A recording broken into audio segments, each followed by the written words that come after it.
नमस्कार दोस्तों, आज मैं आपके लिए एक दिलचस्प टॉपिक लेके आया हूँ। जिस टॉपिक को हम आज कवर करना चाहेंगे जो है कि हम जब डिसीजन लेते हैं तो क्या-क्या पिटफॉल्स हैं, क्या-क्या चीज़ें हैं जो हमारे डिसीजंस के बीच में आके हमें गुमराह कर देते हैं। ठीक है? इसके लिए मैं एक सिंपल सी कहानी लेना चाहूँगा, एक लकड़हारे की। ठीक है? तो एक लकड़हारा है, वो लकड़ियाँ काटता है। ठीक है? तो उसका पूरा बिजनेस इसी बात पे चलता है कि वो किस टाइप की लकड़ियां काटता है और उन्हें कब बेचता है। ठीक है, क्योंकि अलग अलग सीजन्स के हिसाब से लोग अलग अलग टाइप के फर्नीचर बनवाना पसंद करते हैं, दरवाजे बनवाना पसंद करते हैं, और उस हिसाब से वो लकड़हारा अलग अलग टाइप की लकड़ियां काटता है और अलग अलग सीजन में अलग अलग दाम होता है अलग अलग लकड़ियों का। ठीक है, कुछ सीजन में कोई लकड़ियां नहीं मिलती तो उनके दाम बढ़ जाते हैं, कुछ सीजन में दूसरी लकड़ियां मिलती हैं, दूसरी पहले वाली नहीं मिलती तो फिर उनके दाम बढ़ जाते हैं। ठीक है, तो ये लकड़हारा इसलिए थोड़ा जानबूझ के और थोड़ा ध्यान से, जब मार्केट में किसी चीज का दाम दाम ज्यादा हो उस हिसाब से वो खरीदता है लकड़ियां। लेकिन एक दिन क्या होता है कि वो एक और इंसान, और वो ऐसा मतलब करते आया है, और एक दिन वो एक ऐसे इंसान से मिलता है जो कहता है कि नहीं नहीं, अगर आप मान लीजिए टीक की लकड़ी है, अब टीक की लकड़ी अगर आप मतलब इन्हें नहीं उन्हें बेचेंगे, यानी कि जो फर्नीचर बनाने वाले हैं उनको छोड़ के अगर आप किसी मतलब ऐसे ब्रांड जो होते हैं जहाँ पे वो लोग खुद से ही डिजाइन कराते हैं और थोड़ी डिजाइनर डिजाइनर फर्नीचर बनाते हैं, क्योंकि नॉर्मल फर्नीचर बनाने वाले होते हैं जो कि लकड़ी खरीदते हैं, फर्नीचर बनाते हैं और फिर उनको बेचते भी हैं। और फिर होते हैं ब्रांड वाले जो कि सिर्फ अपने फर्नीचर पे ध्यान देते हैं पूरा, और वो ज्यादा मतलब पे करते हैं, क्योंकि उनको एक स्पेशल क्वालिटी की लकड़ी बहुत ज़रूरी होती है, क्योंकि उनका पूरा प्रोडक्ट क्वालिटी पे डिपेंडेंट है। ठीक है, कि जितनी अच्छी उसकी क्वालिटी होगी उतनी अच्छी उसका वो होगा। तो उस हिसाब से वो लकड़ी खरीदना चाहते हैं। लेकिन ये लोग क्या करते हैं कि ये ज़्यादा क्वांटिटी में कभी भी लकड़ियाँ मंगाते हैं, तो फिर वो लकड़हारा इस बात में कि यहाँ पे तुमको ज़्यादा पैसा मिल जाएगा, वो बेच देता है उन्हें, क्योंकि मतलब एक बार में उसको ज्यादा पैसा मिल रहा होता है जितना उसको नॉर्मली मिलता है उससे ज्यादा।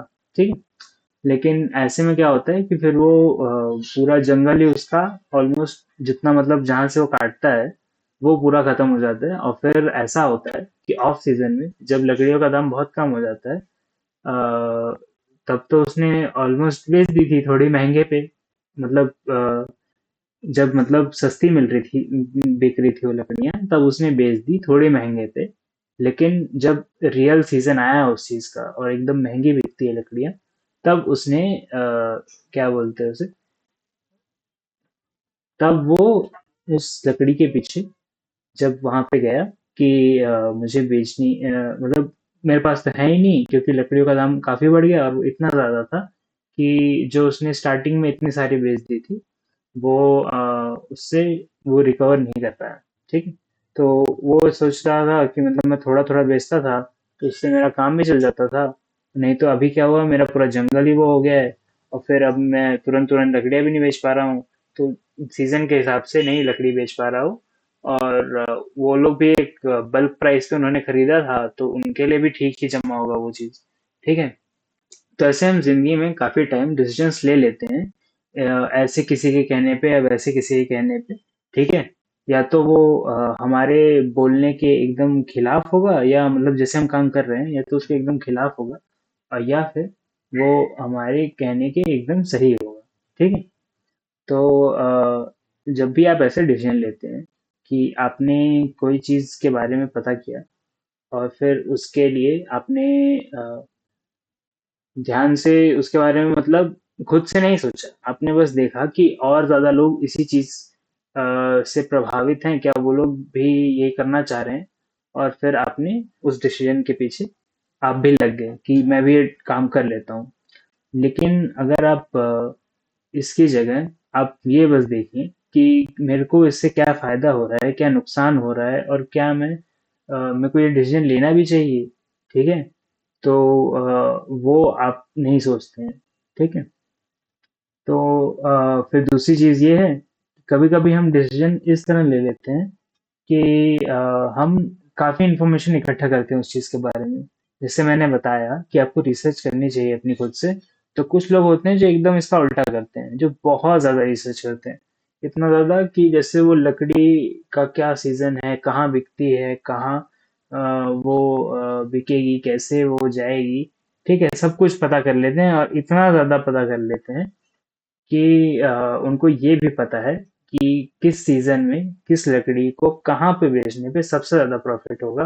और अगर हम उसमें भी और ठेठे लगा दें, जैसे कि इस इस तापमान की लकड़ी हो, इस ह्यूमिडिटी की लकड़ी हो, तो वो ज्यादा टाइम तक चलती है और इतना जल्दी फॉरेस्ट करना चाहिए और ऐसे ऐसे ऐसे ऐसे करके आपने काफी इन्फॉर्मेशन इकट्ठा कर ली।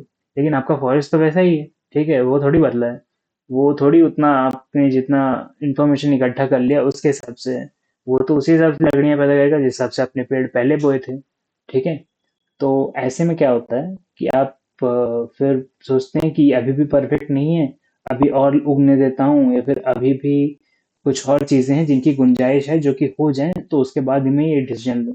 तो ऐसे केस में क्या होता है कि आप उस लकड़हारे की तरह नहीं, आप ऐसे ही कर लेते हैं कि आपने फिर कुछ भी लकड़ी नहीं बेची, आपने एकदम उल्टा कर दिया जो उस लकड़हारे ने किया था। उस लकड़हारे ने क्या किया कि उसने लालच में अपना पूरा ही बेच दिया, ठीक है, पूरा ही अपना स्टॉक बेच दिया उसने, ठीक है। और आप उसकी जगह जो है आप उल्टा करते हैं, आप अपने पेड़ों को सीधा ऐसे रहने देते हैं और आप बेचते ही नहीं है कुछ भी, ठीक है। तो ऐसे में फिर सीधी सी बात है, आपको जब पैसे की जरूरत पड़ेगी तो आपको फिर जिस भी दाम पे आपको बिक रहा होगा उस टाइम पे और आपको पैसे की जरूरत है, तो सीधी सी बात है, जब आपकी मजबूरी है तो कोई ना कोई फायदा भी उठा सकता है आपका, है ना। तो ऐसे में आप फिर ऐसे डिसीजन ले लेते हैं, ठीक है, जो कि आपको कभी प्रॉब्लम में डाल सकता है और कभी कभी आप हो सकता है अगर लकी हुए आप, तो आपका हो सकता है कभी कभी मुनाफा भी हो जाए, ठीक है।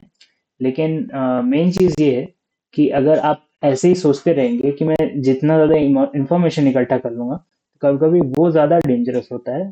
क्यों? क्योंकि जब इंफॉर्मेशन इंसान के पास बहुत ज्यादा आ जाती है, तो वो इंफॉर्मेशन भी इंसान को डिसीजन लेने से रोक लेती है।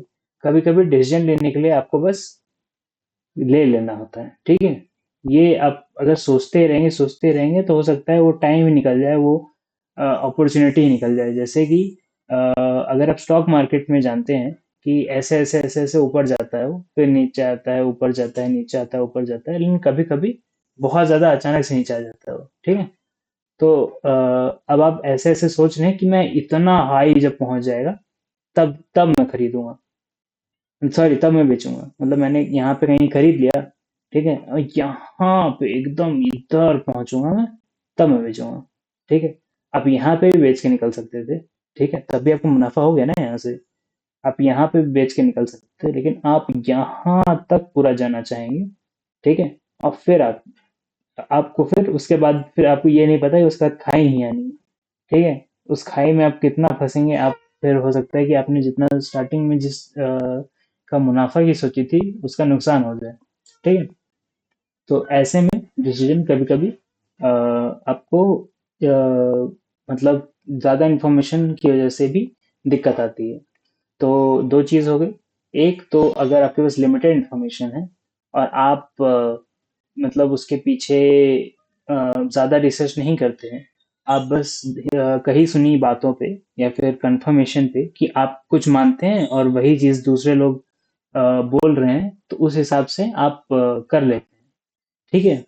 और अगर दूसरी चीज़ कि अगर आप बहुत ज़्यादा इन्फॉर्मेशन इकट्ठा करने की कोशिश करते हैं, किसी की भी मदद नहीं लेते हैं, आप चाहते हैं कि मैं ही सब कुछ जान जाऊं और फिर कुछ भी ऐसा ना हो कि मेरे दिमाग से निकल जाए, उससे आपकी हो सकता है गाड़ी ही छूट जाए, ठीक है। तो गलत डिसीजन और गाड़ी छूट जाए यानी कि डिसीजन ही नहीं लेना, ये दोनों भी एक तरह के डिसीजन ही है, ठीक है। और सही डिसीजन इन दोनों के कहीं बीच में ही होता है। तो आशा है कि आपको इस वीडियो से कुछ सीखने को मिला होगा। अगर आपको कहानी में कुछ कंफ्यूजन हुआ तो प्लीज़ आप वीडियो वापस देख लीजिए, ठीक है। उससे हो सकता है आपको थोड़ा अच्छे समझ में आए, ठीक है। और अगर आपको नहीं भी समझ में आए तो आखिरी के की पॉइंट्स मैंने दिए हैं, वो इस कहानी का सार है। ठीक है। तो आज के लिए इतना ही। धन्यवाद आपका पूरा वीडियो देखने के लिए। आप चैनल पे नए हैं तो प्लीज़ सब्सक्राइब कीजिए। अगर आपको वीडियो पसंद आया तो प्लीज़ लाइक कीजिए। मैं आपको मिलूंगा अगले वीडियो में। और अगर आप व्हाट्सएप ग्रुप में ज्वाइन होना चाहते हैं जहाँ पे आपको रेगुलर अपडेट्स आते रहें चैनल के, तो उसके लिए मैंने नीचे लिंक दी हुई है। उस लिंक में आप फॉलो ज्वाइन कर सकते हैं। वहाँ पे आपका नंबर प्राइवेट रहेगा। ठीक है। तो वो भी आप कर सकते हैं अगर चाहिए तो। ठीक है। और मैं आपको मिलता हूँ अगले वीडियो में। Thank you, bye bye, Tata.